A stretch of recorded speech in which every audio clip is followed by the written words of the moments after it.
All right. So I am here with Lana Gruell, who I actually just found you through Instagram. You popped up in my For You page, and it was like I just been scrolling, found one of your posts about your daughter, and was instantly curious and wanted and went to your page and watched a few of your reels and read some of your posts. And I was like, this is a person who has a message that I feel is so important. So I instantly messaged you to see if you would be willing to be on my podcast. So I'm Yeah.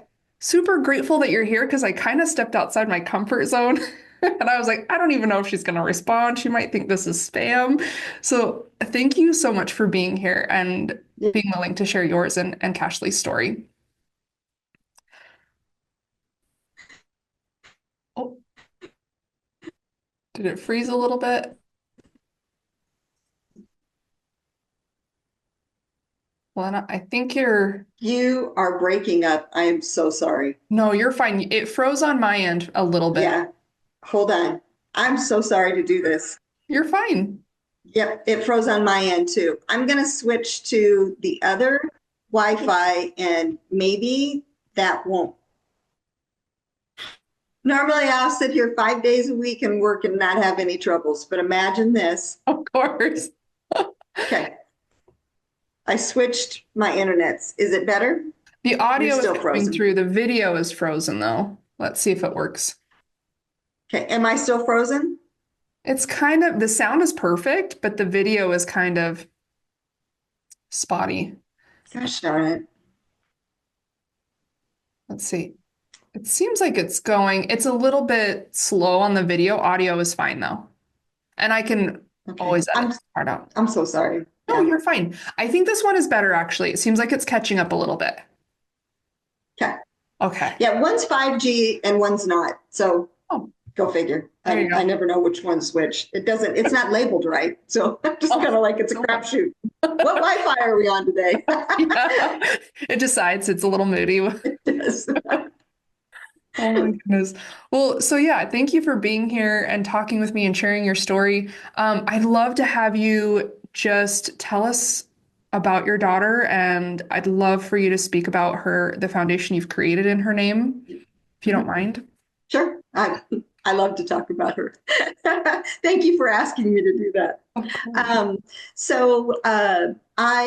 We live in Las Vegas, and Cashley is the youngest of my four children. She was 20 at the time. We lost her to her struggle with her mental health in December 2022. Cashley was sexually abused by a male member of our family from out of state when she was 8 and he was 23. And he was here visiting. I allowed him to stay in our home for a short time. Of course, I had no idea and just blindly, like so many of us think, Hmm. and those days are coming to an end when us moms just trust somebody because they're family. Yeah. That needs to end. And thankfully, I see a lot of awareness around that. Like so many people, and especially children, Cashley had blocked that out and just went on being a perfect kid.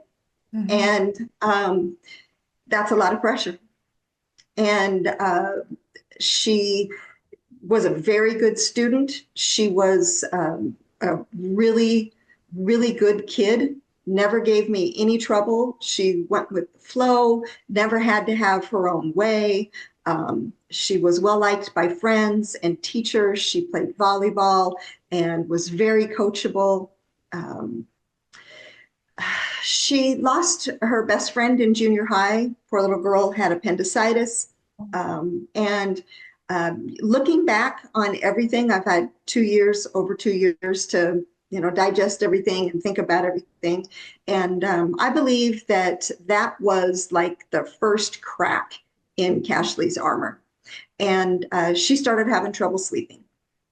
And um, then we went back to my hometown in 2019 to see family after Christmas, before New Year's. hadn't been back there for a couple of years, and that triggered her. Mm, And of course, saw that person. mm. And of course, when we were there, he said something so disgustingly derogatory towards my granddaughter, who was only 5 at the time. Ooh, Um, Something very sexual and inappropriate. in front of And everybody? in front of a lot of us, yes. And that's just the person he is. Hmm. And uh, Cashley shut down. Mm. Uh, we, a few of us left.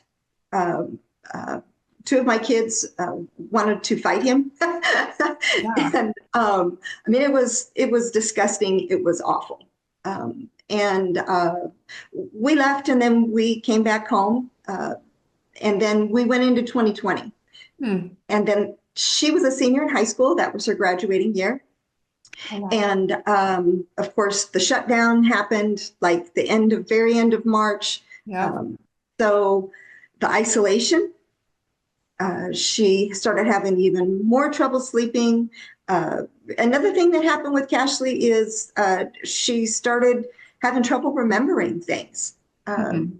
There was somebody that she knew in grade school that was a friend of hers that she had gone over to his house, and they had play dates, and she had went with their family to the park, and he was a really nice little kid, and they just had a lot of fun. He had a nice family, and it wasn't just a one-time thing. Yeah. They were a different culture. She really enjoyed other people's culture. But this was grade school. And when she was in high school, this person reached out to her and was like, Cashley, oh my God, like I haven't seen you in so long. Like, oh, you're going to this high school. I go to this one. You're still in Vegas. That's great. Yeah. And Cashley was like, I don't know who you are, Oh, wow. and could not. And she just cried to me and said, Mom, like, is he gaslighting me? Oh, I wow. don't remember him. And I said, Cashley, like, I mean, I remembered, but she had no recollection. Again, this is things that happen with PTSD, lack Yeah. of sleep. Then she started suffering from anxiety, missing a lot of school even before the pandemic and the shutdown. Um, and so, it really started to manifest. Of course, 2020, there was, no big commencement ceremony. There was no senior prom. Really? Uh, we went through a drive-through at the parking lot at the school for her to get her diploma Hmm. and her cap and gown. My I mean, it niece was, was the same age and she had to do the same thing. Like all the yeah, parents had to sit in the cars and yep, yeah.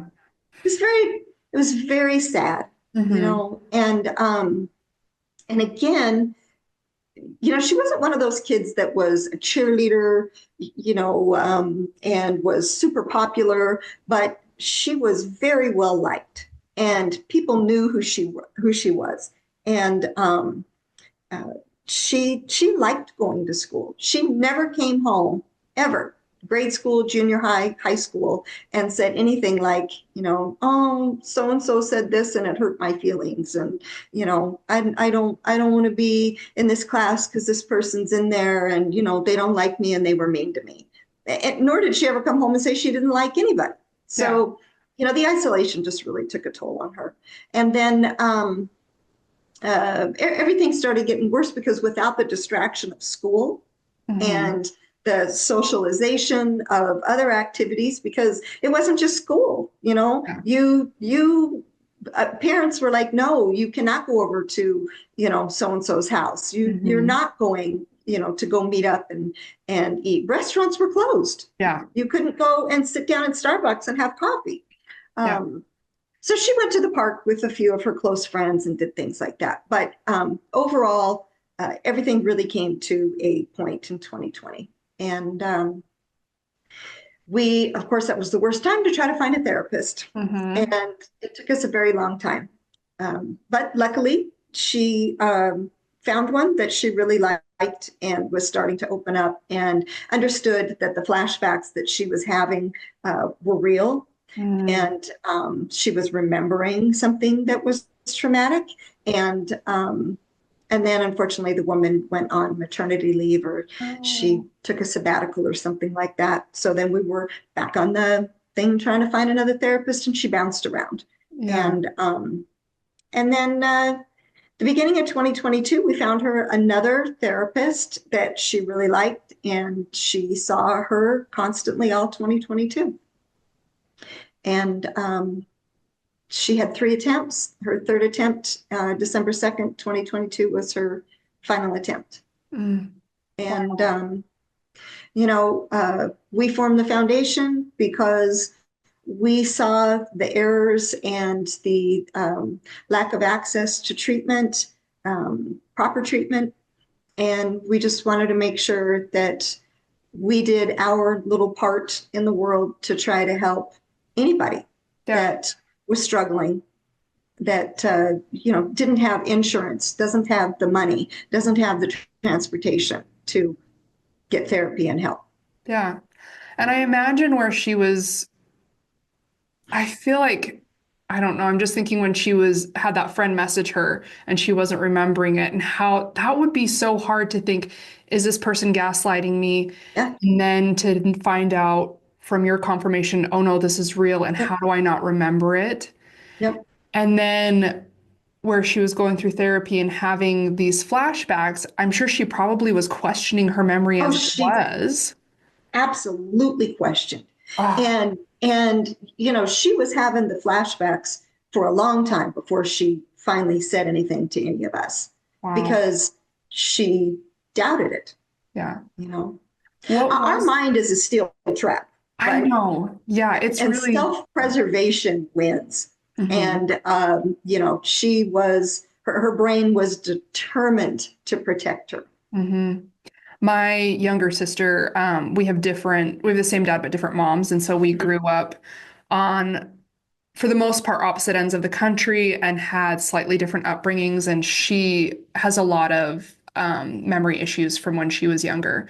And sometimes she's really hard on herself about that, that she Yeah. can't remember stuff. And I have to remind her, like, your body was trying to keep you safe. Yes. Your brain was trying to keep you safe Yep. by blocking that out to Right. protect your nervous system so you could just keep going.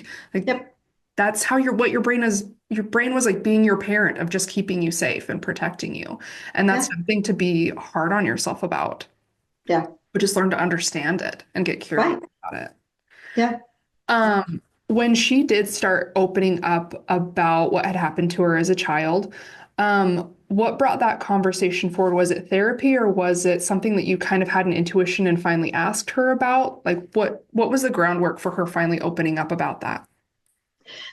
It was a process. So, when this person stayed with us, I had to call the police 3 times. He Wow. also had done something to Cashley's next closest sibling, um, which was disgusting and inappropriate. Yeah. And looking back, um, I should have told the police about that. Hmm. When you grow up in dysfunction, your mind is skewed, Hmm. and Yeah. and especially when it's concerning family. Hmm. And you know, I really just wanted him out of my house, Yeah. and I actually had to fight with the police to have that happen. Wow. And finally, he just left on his own. And I think that we were so relieved that he was finally gone. He literally terrorized us for weeks. It Yeah. was awful. All of the kids slept in my bedroom with me. Um, it was bad. Yeah. Everybody was scared of him. Um, so and of course, I didn't know any of this, but he had a record. Um, and my sister did not tell me this when Mm. she asked me if he could come down and stay with us so he could train with the MMA to be an MMA fighter. So I hadn't seen the kid since he was 10. Hmm. I had no idea he had all of these troubles. Um, and again, people ask me, what would you have done different? So many things like Yeah. that. I would have said no. Yeah. Or I would have, pulled up some court records or something, Yeah. asked some questions. But, It's family. Hmm. So, that's how everything started. And again, we were just happy to get him out of the house. I, was like, well, you're a 23-year-old kid. You know, I knew that he didn't grow up in the best home. So I just kind of gave him the benefit of the doubt, but I did not want him in my home. Yeah. Um, uh, he had a child, and everybody in the family praises him for being such a good dad. Mhm. And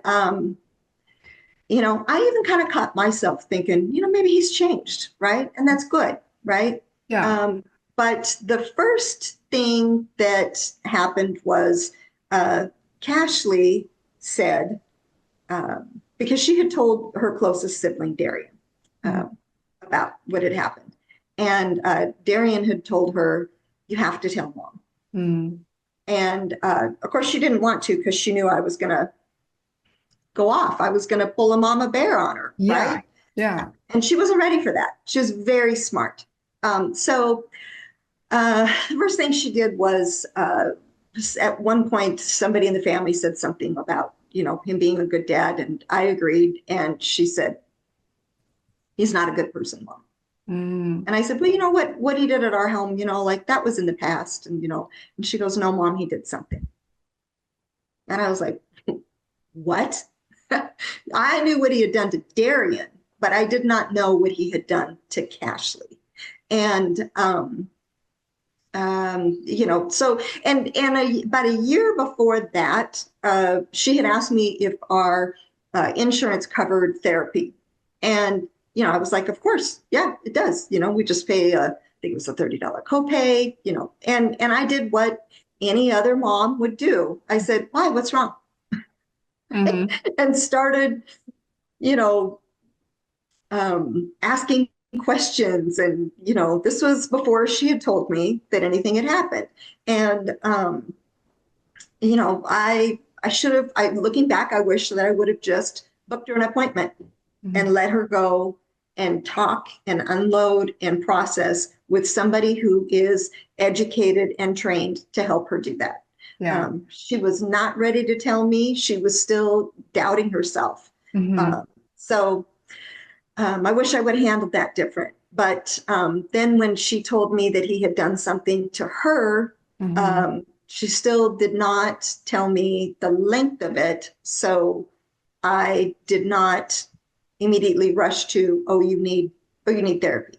Yeah. Um, and as happens a lot when people are struggling with their mental health, especially when they're doubting themselves, Hmm. right? Um, she poo-pooed it a lot.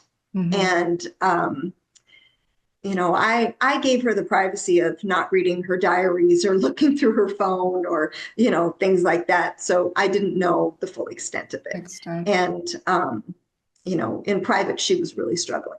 Um, Mm. so, um, like I said, when everything finally got to a head in 2020, we worked really hard to get her um, a therapist, and of course that was very difficult then. Yeah. Um, I want to say one thing to people that are struggling to find a therapist. Yeah. The first thing is find a therapist first, not a psychiatrist. Hmm. Therapists will help you um, unpack Hmm. what's going on in your brain. Yeah. And a psychiatrist is going to prescribe you a pill, Hmm. and they're not going to help you unpack anything. Yeah. And you don't necessarily need medication. Yeah, I 100% agree with that. I actually used to work for a physician referral line where we had to schedule appointments. And it was Mhm. surprising how many people had talked to their primary care physician and Right. explained what was going on and were referred to a psychiatrist. Yep. And I had to Yep. be the one to explain, just so you know, this isn't therapy. They're going to It's ask not you some therapy. questions, prescribe a medication, and that's Right. it. Right. If you're wanting therapy to talk through this, to figure Mhm. this out and get to the root of it and Right. heal, you need psychology, a Yeah. therapist. Yeah.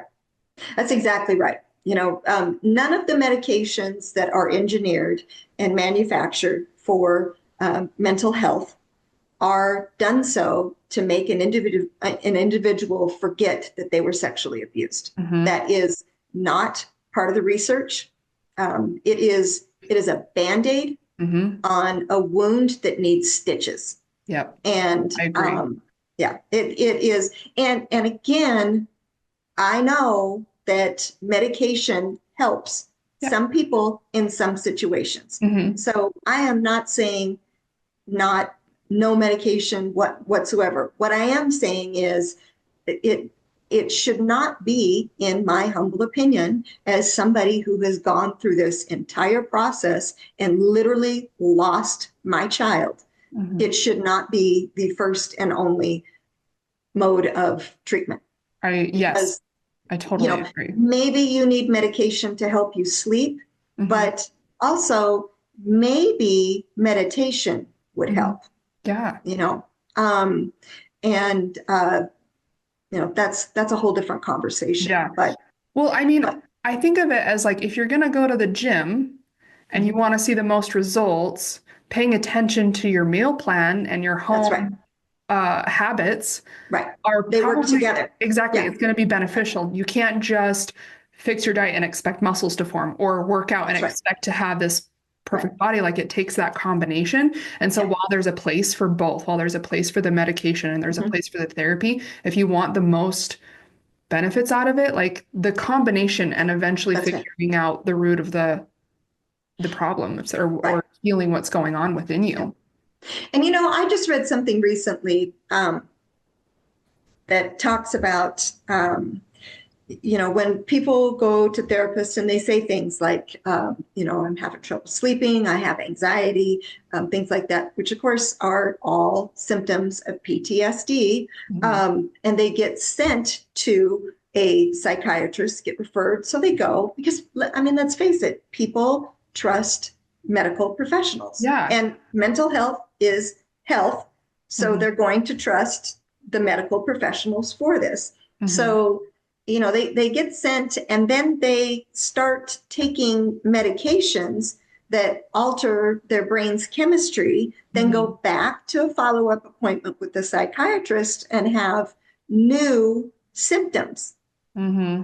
And then, and I believe with my entire whole heart that this is what happened with Cashley, then they get misdiagnosed with Hmm. something completely different. And what happened with her is that became the focus of her treatment Mm. instead of in a way it is victim shaming because instead of treating her for and helping her process being sexually abused as an 8-year-old child Hmm. who should not be subjected to sexual acts. Yeah. That's like, let's just say what it is. That Yeah. is unnatural and, of course, would be traumatic to a child, Yes. right? So instead of treating her for that and being told you were victimized and validating her for that, she Hmm. was told, oh, you have this and something's wrong with you. That's that Wow. is the gist of what happened to Cashley.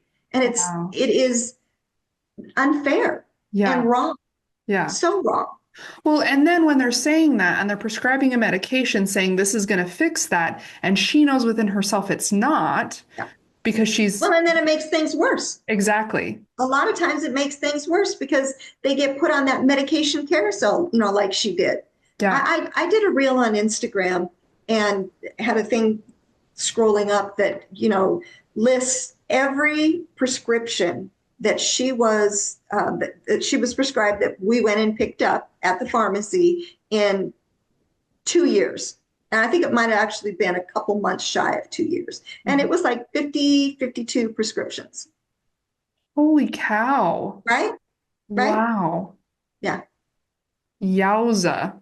Yeah. But no EMDR. Mm. Which I've heard so many great things about. Right. Oof. No brain spotting, which Yeah. is like EMDR. No, nothing. Yeah. No trauma therapy. So knowing that, it sounds like, I mean, it's hard as a parent. I have two little ones. Um, and it's hard as a parent to not live in the shoulda, coulda, woulda. I should Oh, have yeah. done this. I wish I would have done this, you Yeah. know, on the daily, even with little things. Yep. But I think it's important.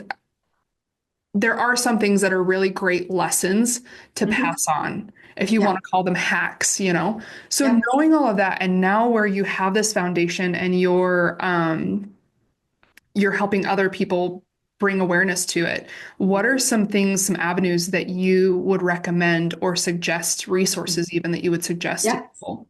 Right.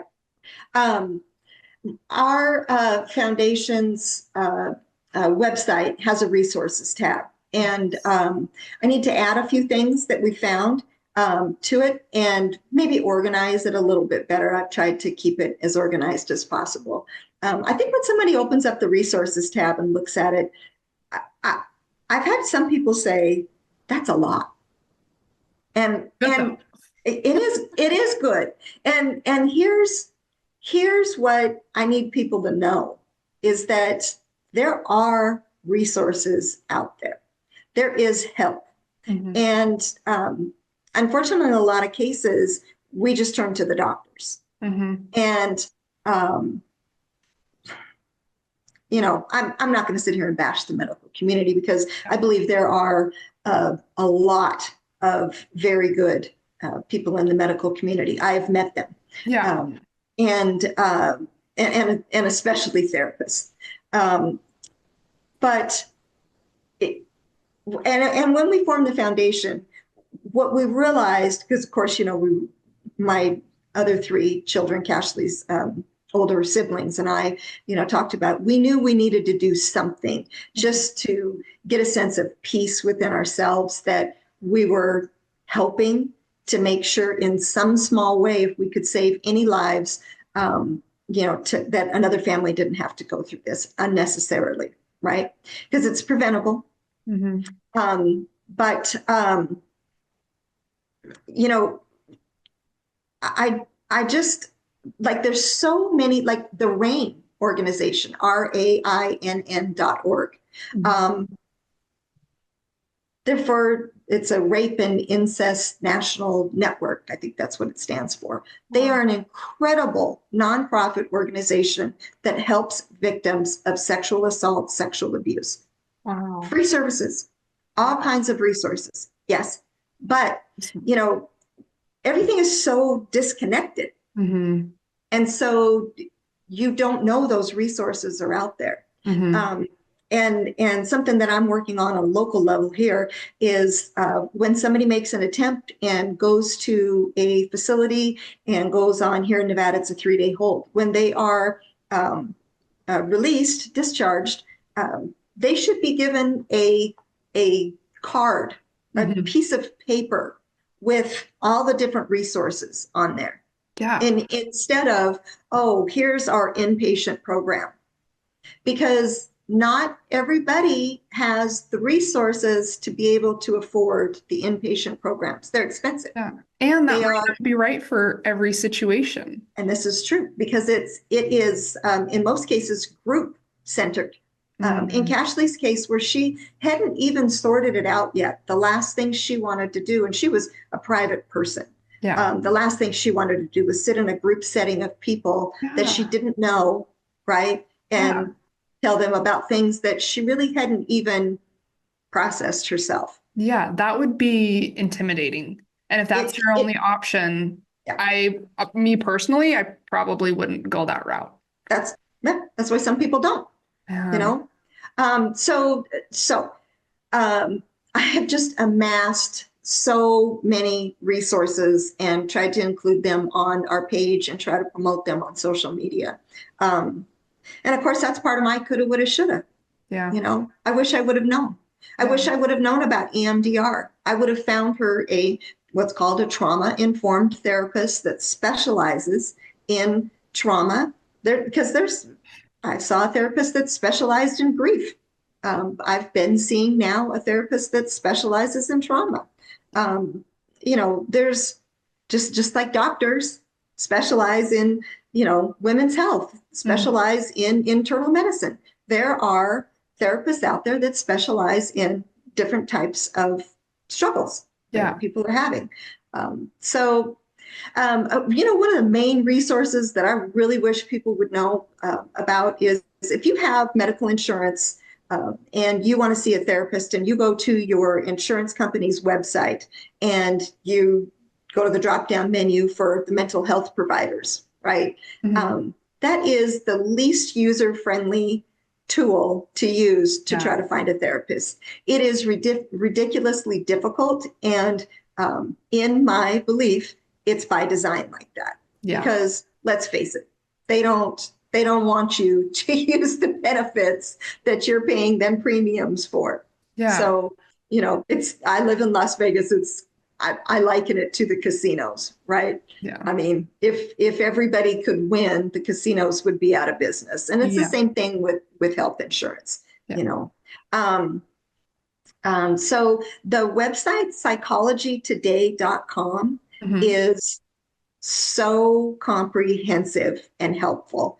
You can go to the drop down menu, find therapists, put in your zip code. It's going to bring up an entire list of therapists. And then you hit the filter menu and you can choose whether, you're more comfortable and you want to find a male or a female or a non-binary Mhm. therapist, right? Yeah. Um, you want to find somebody that does take your insurance or that will charge you based on a sliding scale because you need to pay cash Mhm. because you don't have insurance. Yeah. There is pictures, um, bio info for each one. You don't have that on your insurance company's provider No. directory Yeah. tool. That's It's not just a there. name, and what are you going to do with the name? Right. Oh my God. And it even lists, whether or not they only do telehealth or they will do in-person appointments. It's extremely helpful. And that's where we No. finally found, Cashley's final therapist. That's good to know. I do, while we're kind of talking about this whole education portion, before we started recording, you and I had talked about a few things that I would love for you to share, as far as um, terminology, I guess you could call Yeah. it. If you don't mind going into that a little bit. I don't mind. I don't mind at all. I think it's very important. I agree. Um, before we started taping, I think you'd asked me if I had any questions. Yeah. And instead of asking you questions, I gave you my two non-negotiables. And one of them was, please, let's make sure we use the right terminology when we discuss the topic of suicide. And I try to remind people in the comments section on social media, on my posts and other posts that I kind of, people are like, stop being a Karen. And I'm like, well, I'm not. Yeah. I'm trying to help get rid of the stigma. Yeah. And, the people, the majority of people that we lose to their struggle with their mental health are victims. Mhm. They were struggling and they reached a breaking point. And, people say things like suicide is selfish. But I think I probably put this on my story on Instagram every single day that if you think suicide is selfish, Google the term suicidal trance. Mhm. I do remember And seeing you post about that yep, actually. yep. I try to do that very often because that's one of the comments I get a lot. And the other thing that I get that I had said before we started taping is people making comments saying, oh, my brother killed himself, or my dad killed him, my sister, and that is the wrong terminology. It portrays our loved ones that we lost to as aggressors, Mhm. violent criminals. Mhm. My daughter was the farthest thing. Mhm. I have her phone, I have her journals. I know what she was thinking in those last hours. Mhm. And she was scared and she was feeling like it was the only way to end the pain. Mhm. And she had tried so many things and trusted so many professionals Mhm. to get the help that she needed to even be able to be at peace enough to sleep. Mm-hmm. And, I liken it to, if we're going to remove the stigma of mental health, then uh, people need to understand that the brain is an organ. Mm-hmm. It is, it's not something that we have complete control over. Yeah. Just like if someone's having a heart attack right in front of you, Yeah. um, the last thing someone would say is, "Don't you dare die." That would be so selfish of you, right? Yeah. And even people that smoke a pack of cigarettes a day, there's nobody that is close to them that walks around behind them and badgers them all day every time they smoke and says, "You're being so selfish. This Mm-hmm. is so self." And when they die, what do? We write a beautiful obituary about them. We have a service. We honor their life, and Mm-hmm. nobody says that they ended their own life. Mm-hmm. Yeah. So why do we do this to people that are victims of suicide? Yeah. Their brains had a heart attack. They reached a point where they they lost control. I know for a fact that my daughter did not do what she did. First of all, that was not her very best day. Yeah. You know, um, nobody wins a Golden Globe and then goes home and ends their life, Yeah. right? Like that's not, no, they are suffering, they are struggling. It's, um, and the other thing too is it's not a conscious decision. Mm-hmm. Um, when you Google suicidal trance, it goes and there's it's not just an article that somebody that's not informed about this one article that somebody wrote on a theory. There Yeah. has been research by medical professionals, psychiatrists, psychologists that have uncovered this. And after Cashley's first two attempts, of course, she was crying. "I'm so sorry, Mom. I love you. I hate to see you crying like this. I didn't mean it. I'm really sorry." But I believed her when she said, "I promise, Mom, I won't ever do this again." Yeah. Her first attempt was within hours of taking her first dose of Seroquel. And I've had people tell me that, they couldn't have been the Seroquel.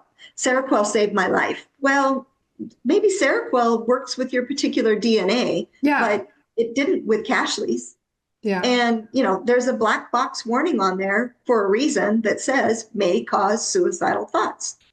Wow. So, maybe it's a small percentage, but in her case, that's exactly what happened. In her She case, took it it. was a large percentage. Yes. Yep.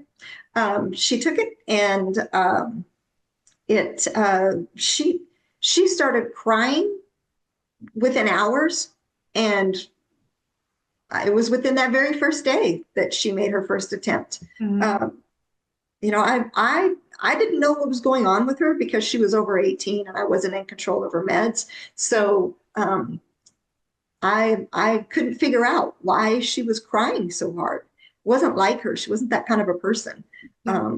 But I just kept checking on her, and you know I wish I would have known. After that, I became more involved in her medication. Yeah. And then she made her second attempt. And both times we talked afterwards, and she told me both times she had absolutely no recollection of taking the medicine, because her first attempt, she took two entire bottles of the prescription psychiatric medication, and Wow. thankfully, those medications are engineered so that they will not be fatal. Okay. Right, so they can harm your kidneys and livers and Mhm. things like that, but not. I said livers like we have more than one liver, but you get what I It's so mean. big. I mean, Um, but it would not cause death. yeah. So, but she didn't remember any of that. Wow. She had no recollection whatsoever, both times. So what was that kind of flows into and answers a little bit of what I was going to ask as far as like with her first two attempts, what was it like after that as far as um kind of readdressing or making any changes or the conversation even Yeah. around it? I always had Cashley's location on her phone. So, I was running scared. And that's not suicide prevention. Hmm. That's crisis intervention, really, is what I felt like I was doing Hmm. that whole last year of her life. And we and not that I don't think that this helped because we got a whole nother year with her. But Yeah. I bought a small safe off of Amazon and I kept her medications and gave them to her daily. We like I said, I kept her location in my phone. I checked on her all the time. We started implementing different things with diet, making sure that she joined the gym. She was doing all the things, making sure that she was seeing the therapist regularly. Um, Unfortunately, there's also another really great article online that talks about how there's a analogy with suicide um, being linked to a glass of water, Hmm. and how there's never really one reason why it ends up, ending in death, and why people end up, making attempts. And that last night, there was also another factor. The night before, I made dinner, and she unfortunately, this poor kid, she had allergies and asthma as well. And after dinner, she took a shower and she came in my bedroom and she was just swollen and Hmm. mouth swollen, face swollen. Even her ears were swollen. Like I couldn't have put my finger in her ear, it was swollen. And I said, I'm gonna throw on some sweats. We're going to go to the ER, right? Yeah. Get there, and very long story short, they gave her prednisone, even after we told them that she was allergic to it. And they poo-pooed us and told us that she, because I said she can't have it, she's allergic to it, it gives her hallucinations. She had only had it one other time.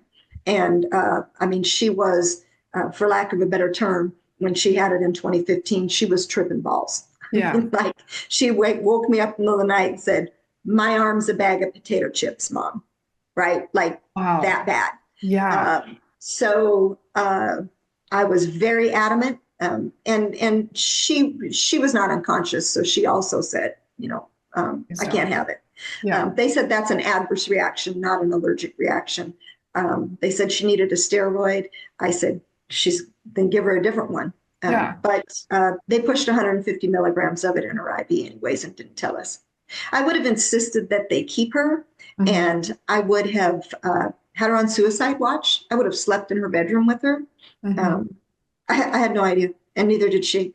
Hmm. So, again, after everything that she had struggled with that night, um, she was trying to call one person and was texting that person, and she was saying, "Something's wrong. I'm scared. I don't feel good. Please answer." Hmm. Um, I truly believe in my heart that that final night, she finally felt like she was actually losing her mind. Yeah. And Oh my goodness. yeah, Wow. After, and you were the one who found her, right? And had to call. Oh, yeah, gosh. I think that would be hard for anyone, but especially as a mother. I think that's actually the reel that I saw that you had posted was from your Ring doorbell. yeah. And I was crying just watching it. I Um, have to turn the sound down on that video. I can't. It's hard to watch it, but I have to turn the sound down. I can't hear that. But yeah. I didn't know I could make that sound.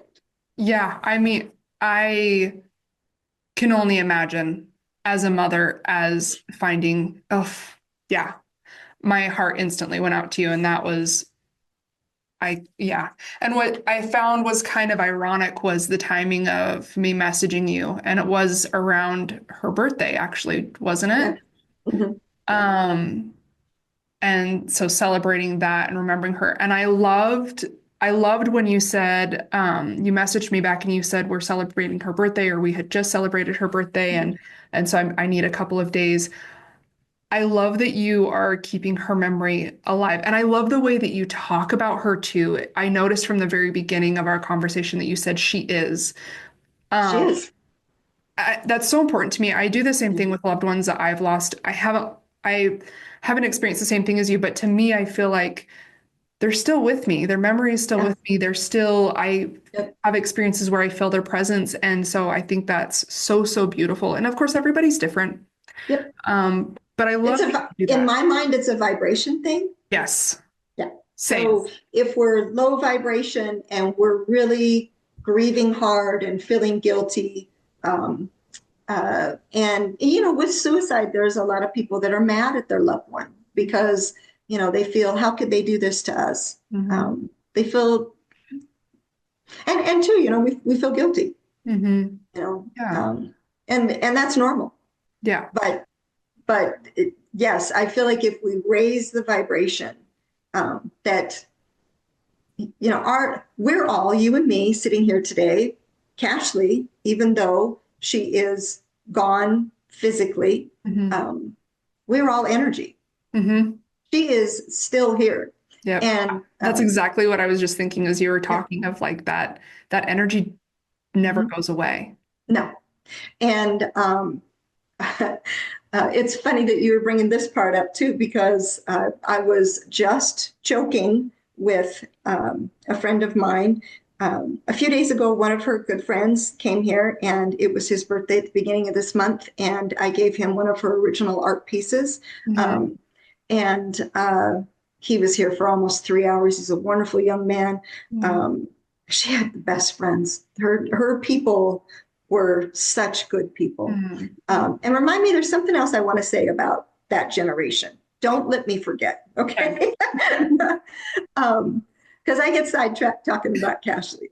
Um, but when he was here, um, I was telling him about something that she did here at the house. We still live in our home. Mm. One of my other children, Darian, and I still live here.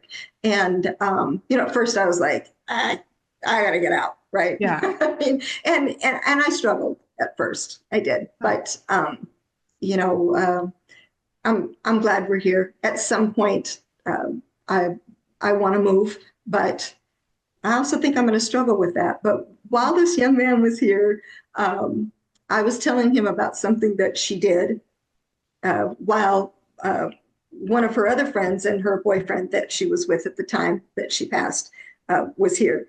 And she had blew open the back door hmm. when the story that I was telling him about. And while I was standing there explaining it, she blew open the back door. Mm. And Mm. and anybody who's been to my house knows that my back door, I don't think I'd even have to lock it, because you got to really know how to, it's one of those like tricky, quirky things, right? Yeah. Like, it's not easy to open. It's a knob, but like you got to push and turn and do a couple, Yeah. things, right? Dance a jig and say two Hail Marys, and then finally the Yeah. door will open, right? So, like, for her to blow that door open, like, Wow. we laughed till we cried. Oh, And she does things like that all the time. yeah. And so I was joking with my friend today, and I said, if I had Ghostbusters come here, that EFT meter would be off the charts. Oh, Like, that. she lets us know all the time. Yeah. And she visits us in dreams. And I always say that she puts a little razzle dazzle on things, just so that I don't question whether or not it was her that did that. Yeah. And something that she does is she'll do the same thing in two completely different people's dreams. Wow. And I mean, like, very specific. things. Yeah. Like with her sibling Darian, Hmm. um, she had they had a dream with her in it, and she tied a string like type of thing around Darian's waist and was riding a bike, and Darian was floating above her, Oh, and there was like all this grass, and then she like purposely, she had a very dark sense of humor, she was so funny.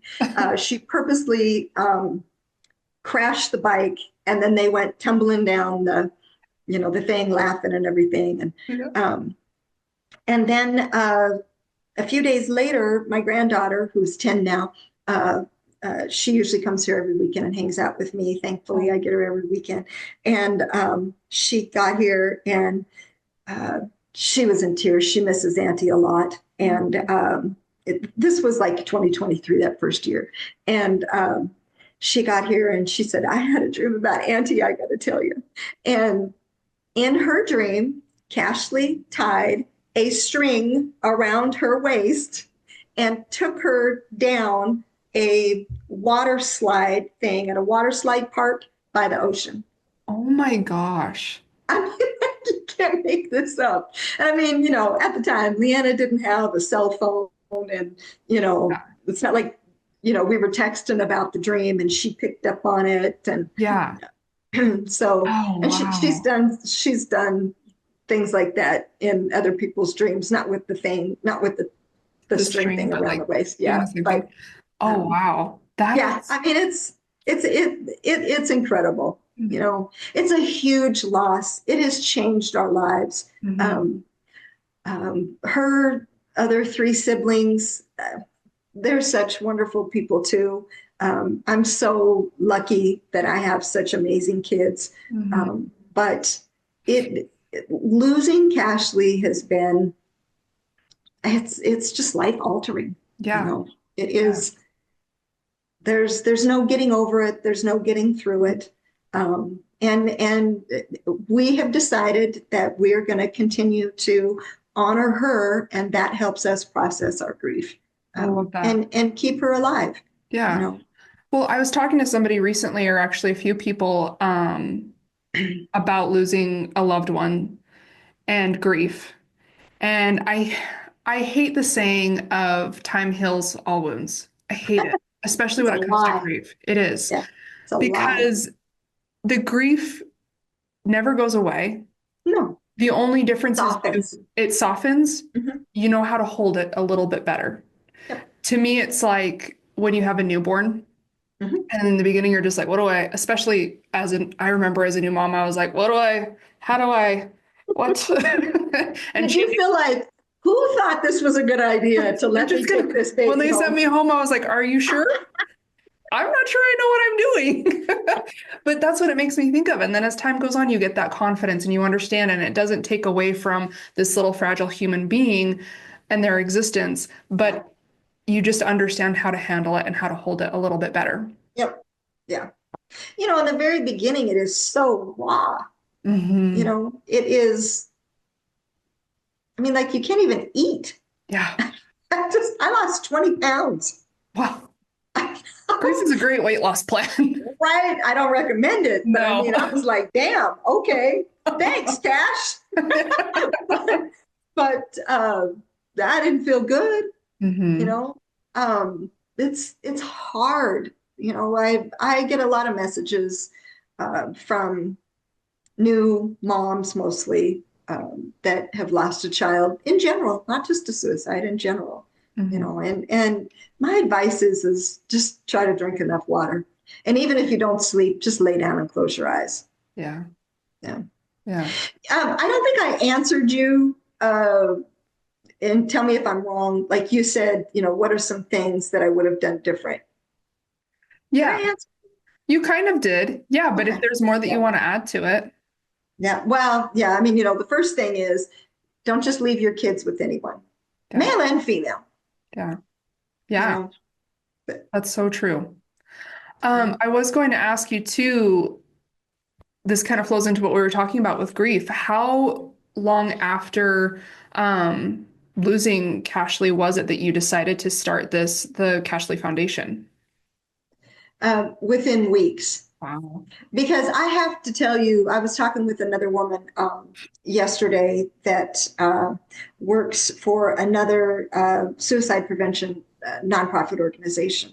And, I told her that just last year I finally came clean and told my kids, I said the thing out loud that, from the moment of finding Cashley until after we were done with her service and I finally came to my senses, I was gone.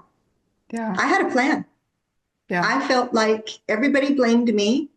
I felt like it was my fault completely. And like the pain is so immense that Mm-hmm. I was, in my mind, I was like, I cannot hold this. I cannot. And nor am I worthy of even still being here if my child is gone. Mm-hmm. So, suicide loss survivors, the American Foundation for Suicide Prevention has a lot of resources for suicide loss survivors for this reason. And, the studies show that families that have lost a loved one to suicide are at a greater risk of repeat suicide. Yeah. Um, and, I've got myself into a therapist right away, Good. and Darian, because we were not okay. Yeah. And through the therapy, I realized that I was not going to make it if I did not try to do something positive. Mm-hmm. Yeah. So I say I became an accidental advocate. It's the best.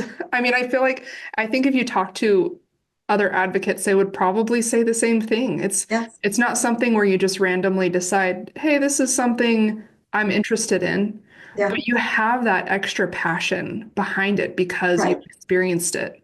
Right. And I think that that speaks so volumes for other people who are going through it. I'm more likely to listen to somebody and find comfort in somebody who truly understands the depth of this grief and this experience.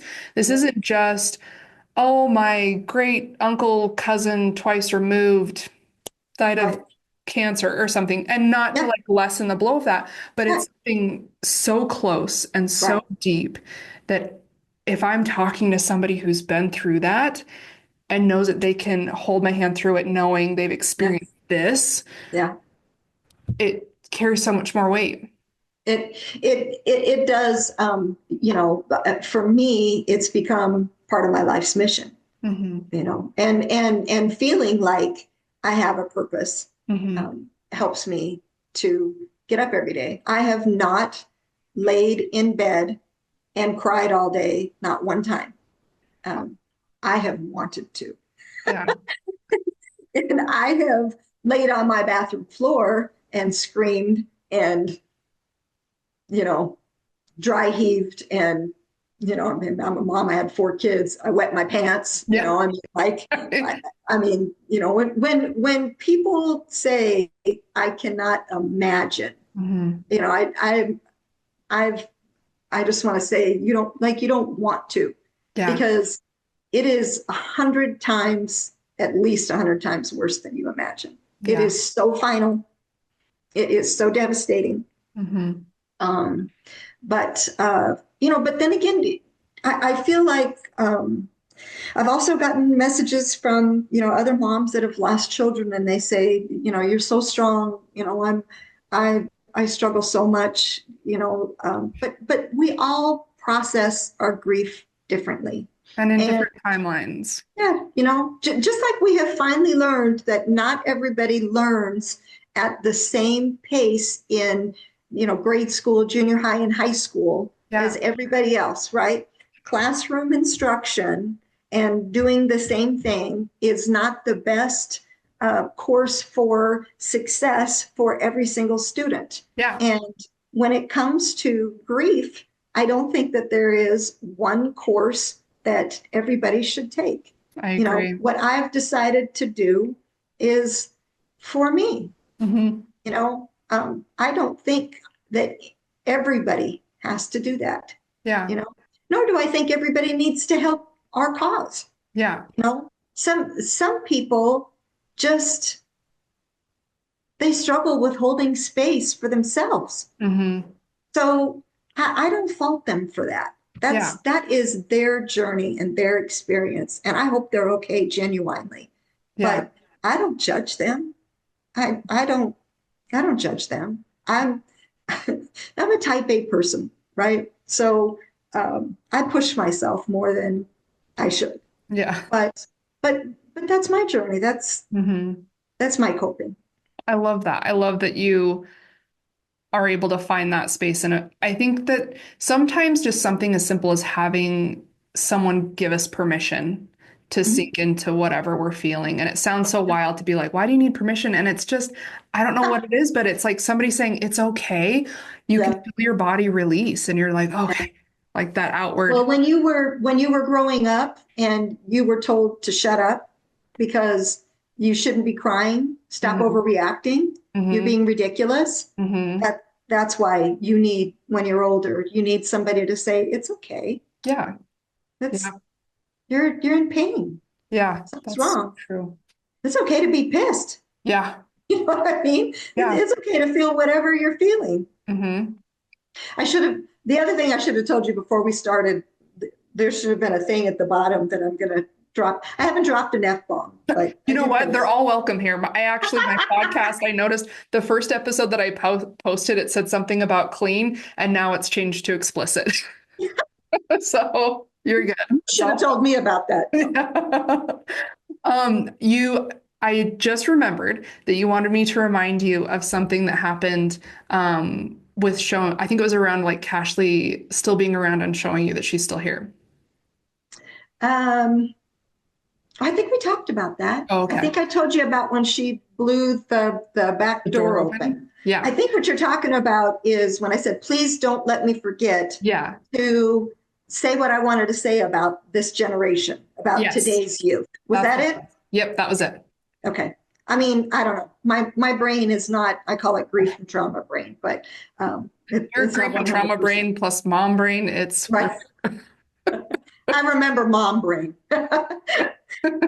um, you know, you hear people all the time say, um, this generation's so soft, right? mm-hmm. These kids are so soft. They have it so easy. Yeah. When I was their age, I'm 58. So the people in my generation um, have this, and again, I'm saying this, and I understand that not everyone, Yeah. okay? So I'm not saying everyone, but I'm saying everyone. Yeah. So people in my generation say things like these kids are soft, they've got it so easy, they need more discipline, they should have been spanked. Well, I disagree completely. Mm-hmm. I think these kids are amazing. Yeah. They are tolerant, they are open-minded, Mm-hmm. they are compassionate and empathetic, and they might not accomplish it. They might not accomplish it. They're getting a lot of pushback. So maybe my granddaughter's generation is going to be the one, or maybe it's going to take another one after that. Yeah. But these kids are trying to heal. Mm-hmm. And even the ones that maybe don't need to heal, they are still holding space for others that need to heal. Yeah. My generation didn't do that. Mm-hmm. We're learning that in our 50s, Yeah. I right? totally agree. Yeah. I feel like this generation is a generation of cycle breakers Yep. where we're shifting gears here. And I don't know if you've heard this. I heard this saying that when you do start healing, you're healing 7 generations forward and 7 generations back. And It's I've hard work. actually experienced that, like with my mom, having it's so wild. We'll be having conversations and I'll tell her some things that I'm learning, healing my own stuff. And it's not like I'm trying to teach her or heal her or anything. I'm just enthusiastically like, I learned this thing and it helped me process this memory that I had. And I can see it clicking in her. And I can see her, oh, it gives me chills just thinking about it. Yeah. I can see her rethinking. her own situations, Yeah. whether it's similar or not, and Mhm. realizing, oh, this is how I can heal this. And I've had breathwork sessions where I've experienced my grandma, my mom's mom, being there and observing and saying, thank you for doing this because I get to observe Wow. it and heal my things. And she's passed away. She, about 4 years ago, she actually raised me. So she's like my Mhm. mom. Yeah. And so to feel that and realize that she's there saying, thank you for doing this because now I get to heal these things too. It's, it's been a wild experience.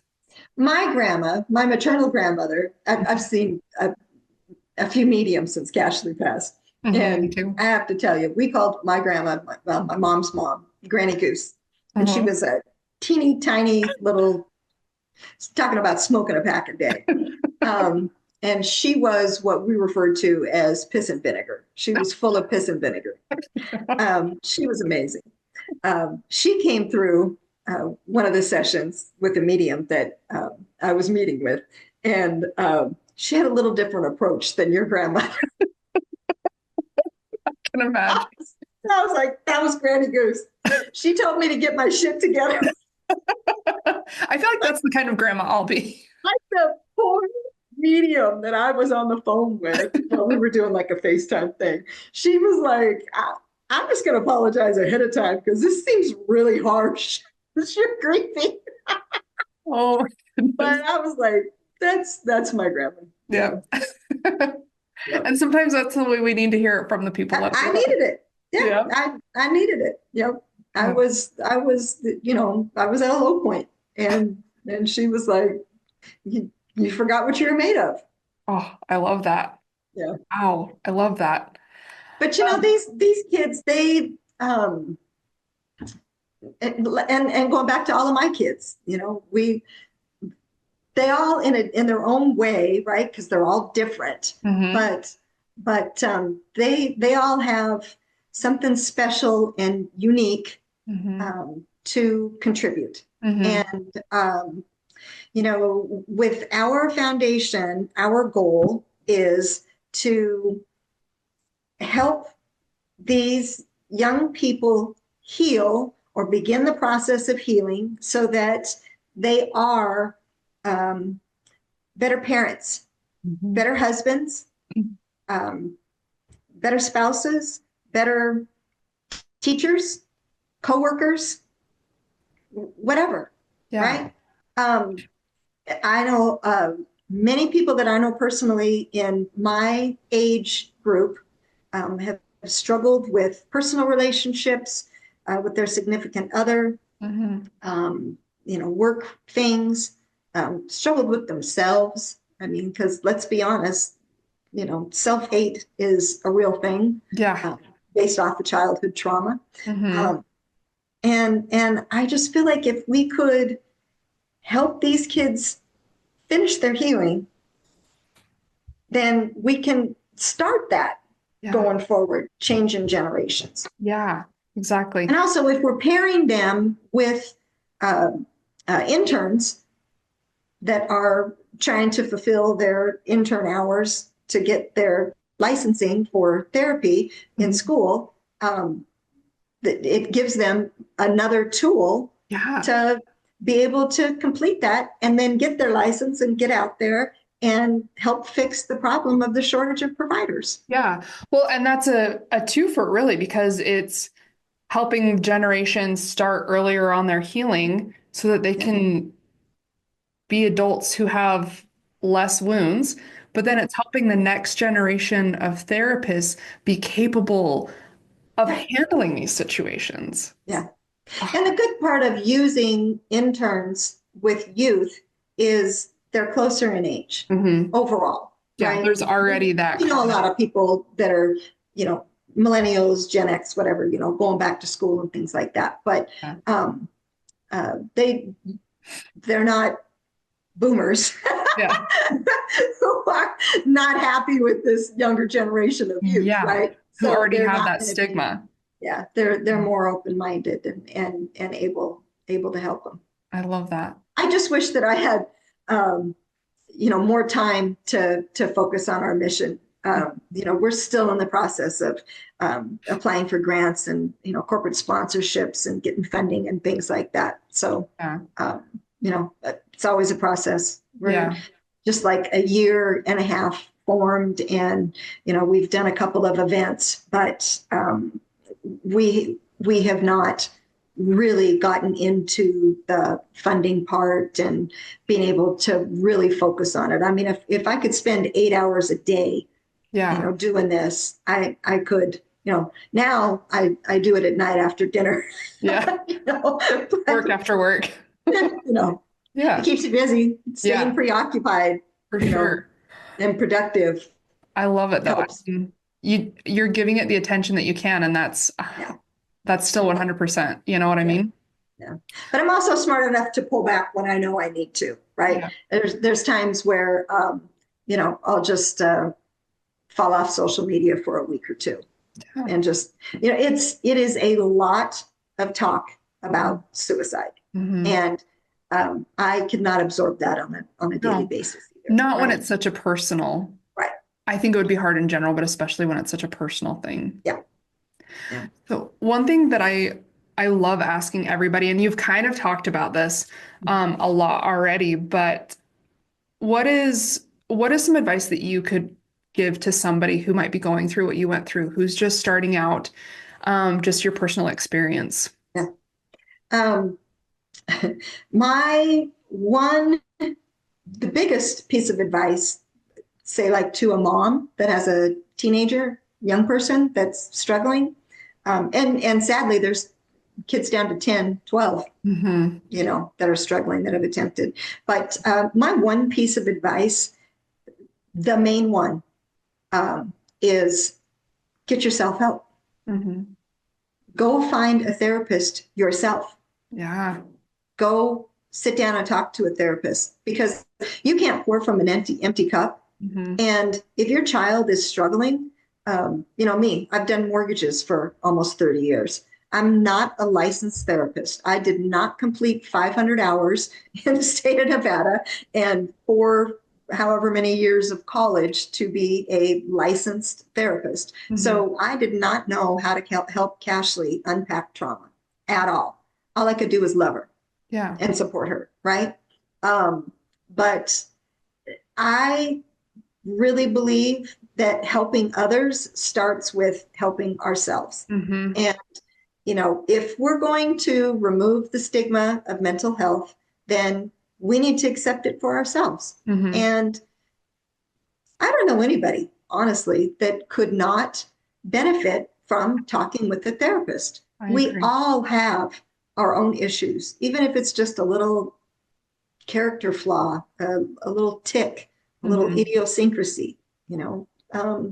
And if you go specifically and talk with the therapist about my child is struggling with this, you're going to learn how to communicate with them Hmm.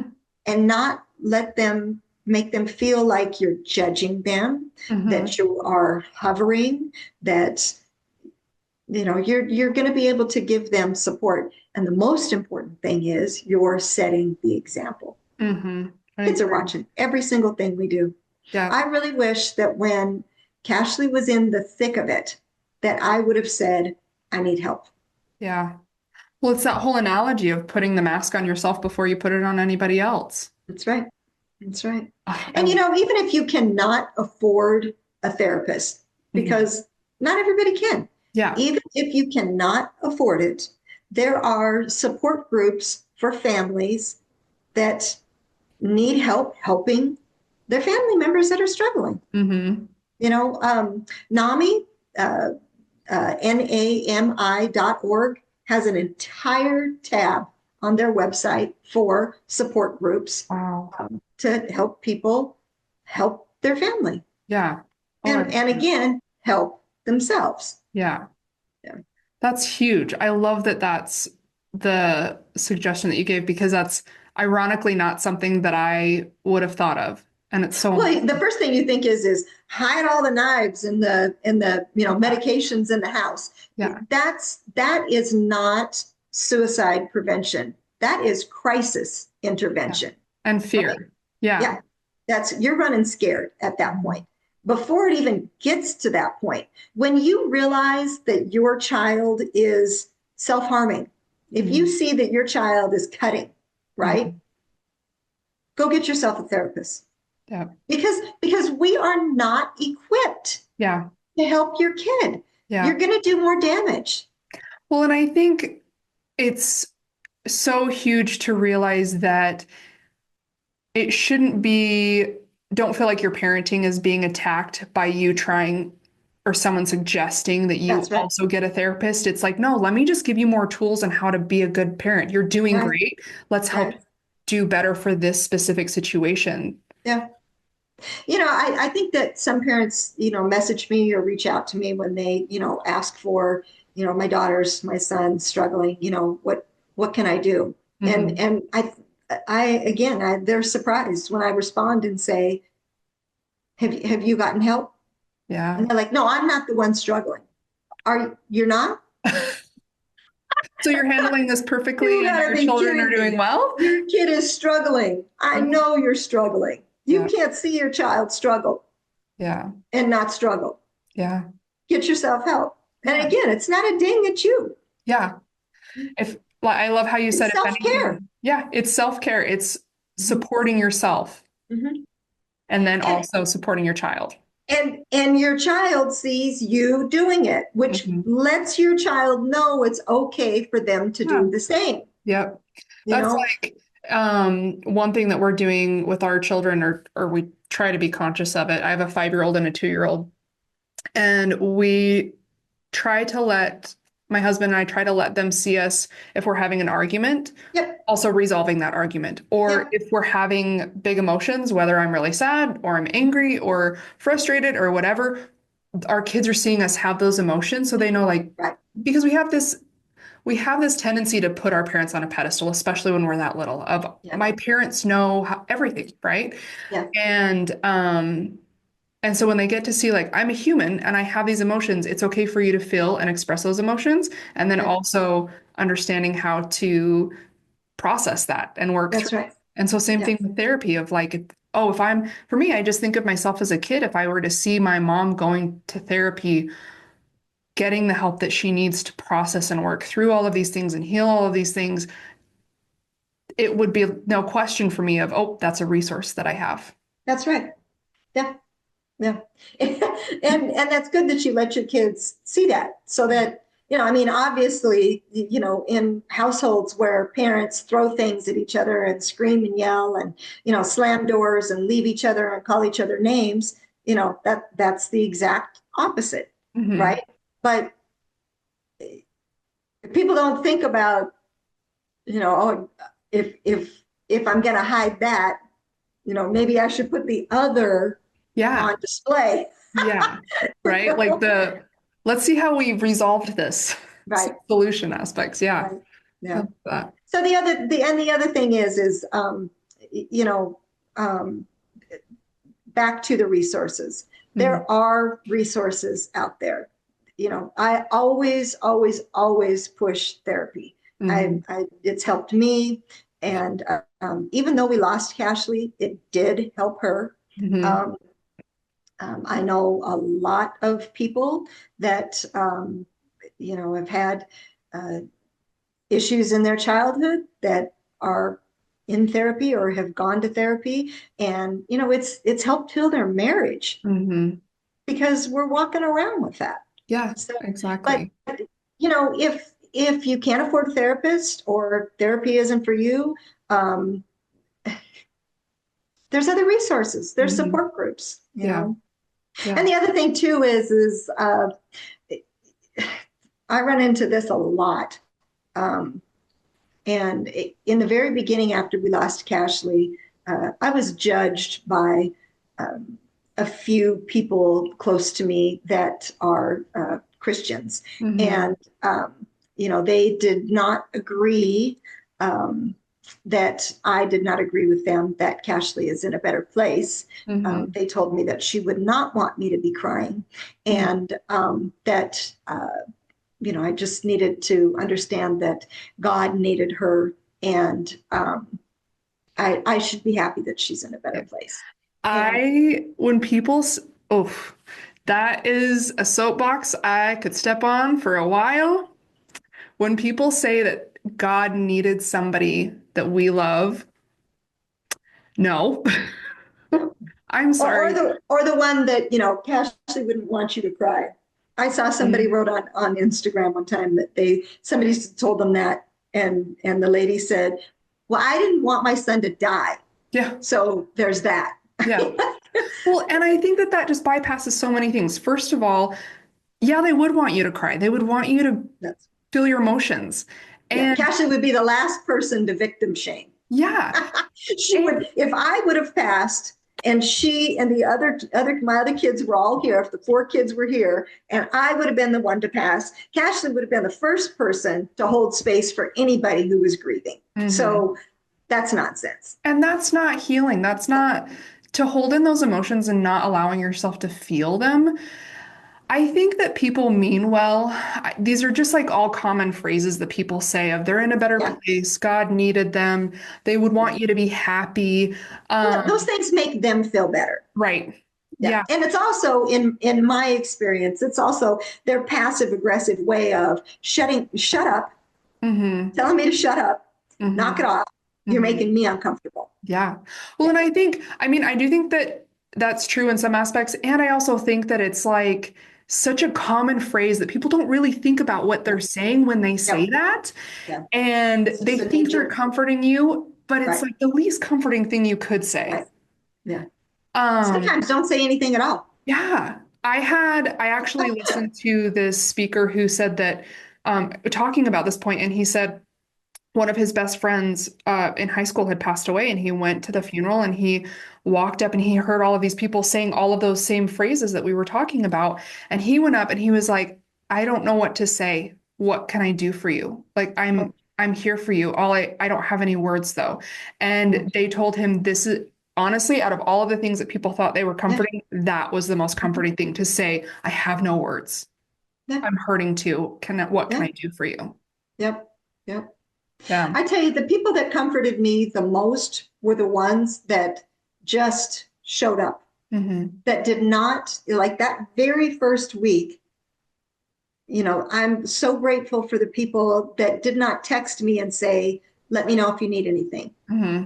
Because Because you're not going to let I'm, them know anything. no, I mean, I could barely even eat. Hmm. So, I was grateful for our wonderful neighbor across the street who, um, again, completely unknowingly, um, made an entire tray of Cashley's favorite meal. She Wow. had no idea, no idea. She didn't know that was her favorite meal. She had no idea that Wow. very first night, and just knocked on the door and said, here, and walked out. Like, just, I mean, Hmm. I was like, wow. Yeah. Yeah. Oh, So, but that's what's helpful. You just know, showing up. yeah. Maybe just say, my heart goes out to you. I'm sending you all my love. I know I can't do anything, Yeah. but I am literally thinking like you are heavy on my heart, and I love you. That means so much more than someone trying to tell me that Cashley's in a better place, Yeah. not being with us. Yeah. In a better place than being with you. Because that the bottom line is that not everybody believes that.